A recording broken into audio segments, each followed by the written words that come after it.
Ya, tadi hakim sudah melakukan RPH ya. Ada 7 hakim yang ikut RPH karena Pak Hakim Anwar Usman tidak ikut. Kemudian karena keperluan lain. Kemudian Hakim Konstitusi Ridwan Mansur juga sedang ada tugas ke luar negeri. Pagi tadi sudah RPH sudah selesai dan tadi diputuskan MK akan banding terhadap putusan PT UN nomor perkara 604 itu. Tapi memang keputusan tadi itu diambil sembari menunggu salinan putusan. Karena sampai tadi pagi kita belum atau MK belum menerima salinan putusan. Nampaknya siang ini salinan putusan sudah bisa kita terima, sudah bisa kita akses. Nah, tentu kita akan baca dulu apa rasio desidendi dari putusan itu. Tapi sementara ini Mahkamah Konstitusi menyatakan sikap untuk banding. Alasan mengajukan bandingnya? Ya, nanti itu akan dituangkan dalam memori banding lah ya. Tapi yang pasti karena tentu putusan itu tidak sesuai dengan yang diharapkan dan ada ruang-ruang untuk atau mekanisme untuk men-challenge putusan itu, dan itu adalah mekanisme banding itu. Tapi sembari tadi itu kita akan pelajari dulu secara cermat rasio desidendi dari amar putusan yang kita terima kemarin sore itu, karena memang baru kita terima salinan putusan utuhnya yang tebalnya itu 341 halaman gitu kan.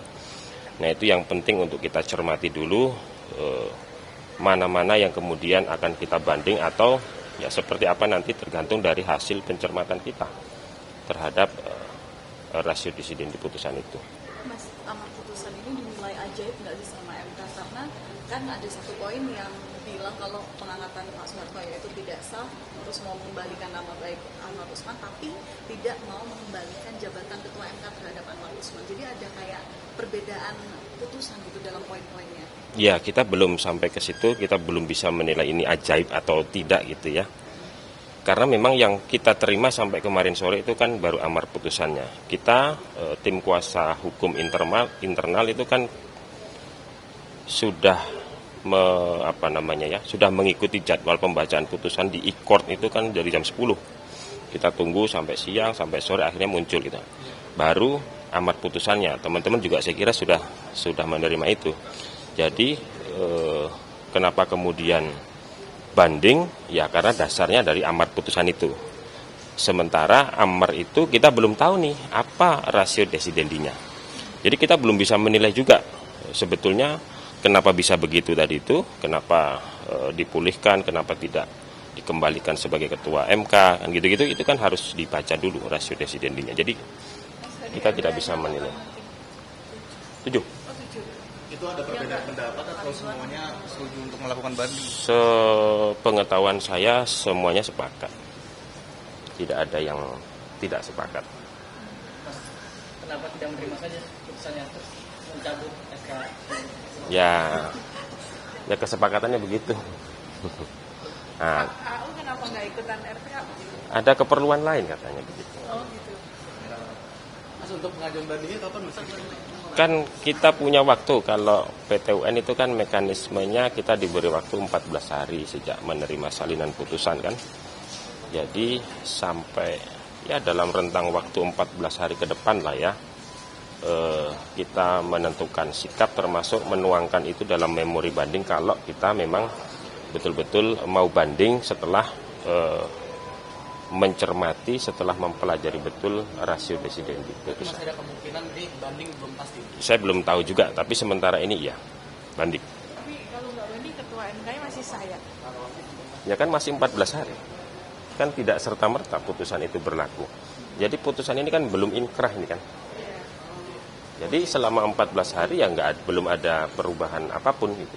Nah, makanya dalam rentang 14 hari itu harus sudah ada, kalau mau banding berarti sudah harus mengajukan banding sehingga putusan itu belum inkrah gitu kan. Atau kalau tidak ya berarti itu inkrah. Artinya dengan adanya putusan ini bukan berarti dapat dimaknai tidak ada pimpinan? Enggak ada. Jadi ya itu sesuai dengan mekanisme yang berlaku ya seperti itu. Kita punya waktu 14 hari karena tidak serta-merta kan. Artinya kalau pendapat yang mengatakan terjadi kekosongan itu karena putusan itu berlaku serta-merta sejak diucapkan. Tapi ternyata kita punya waktu untuk menentukan sikap apakah banding atau tidak. Kalau banding berarti kan belum inkrah itu putusan. Tapi kalau kemudian kita tidak menyatakan banding berarti inkrah dalam waktu 14 hari. Memang kalau bikin SK baru nggak cabut SK yang lama? Nah itu kalau Yang biasanya, kebiasaan dia Pak? enggak. Jadi memang ya itu yang menjadi salah satu poin di dalam putusan itu. Saya kira nanti teman-teman juga bisa baca. Di situ ada poin yang mengatakan mestinya surat keputusan pengangkatan Dr. Soehartoyo sebagai Ketua MK itu diiringi atau di dalamnya itu kalau mengacu pada Undang-Undang Administrasi Pemerintahan itu didahului dulu dengan pencabutan SK yang lama, gitu kan? Nah itu yang kemudian tidak ditemukan di SK nomor 17 itu. Nah itu termasuk salah satu yang sedang kita kaji. Mas, kalau hubungan antar hakim sendiri seperti apa sih? Ini kan dalam tanda kutip seperti kayak ada konflik gitu. Iya, betul. Dinamik suasana kebatinannya. Iya, serem banget. Hanya beliau-beliau yang tahu kalau suasana kebatinan. Tapi nyatanya kan semua proses penanganan perkara berjalan semua ya. Putusan, sidang, semuanya kan berjalan semua. RPH juga pengambilan keputusan berjalan semua. Kalaupun ada ya situasi kebatinan tertentu, itu mudah-mudahan tidak mengganggu Tidak ada pengucilan terhadap siapa? kewenangan MK, melaksanakan kewenangan MK. Pengucilan terhadap siapa yang bikin masalah? Saya kira nggak ada. Mas, Ya. PHPU itu ada permohonan baru yang masuk nggak? Saya dengar begitu ada permohonan baru dari Bangka Belitung ya, melalui Simple. Untuk parpol. Saya belum cek ya, tapi ada. Oke ya, makasih ya. Menjunjung tinggi prinsip jurnalisme dalam setiap tayangan terbaiknya. Menghadirkan berita bernilai sebagai referensi. Gelar bicara yang tajam. Tidak, ini kan kebohongan dok. Mengupas fakta demi fakta dan mendorong pencarian solusi. Serta investigasi yang mengungkap kebenaran. Rosi, Satu Meja, The Forum, Sapa Indonesia Malam. Nilu, ikuti semuanya bersama Kompas TV.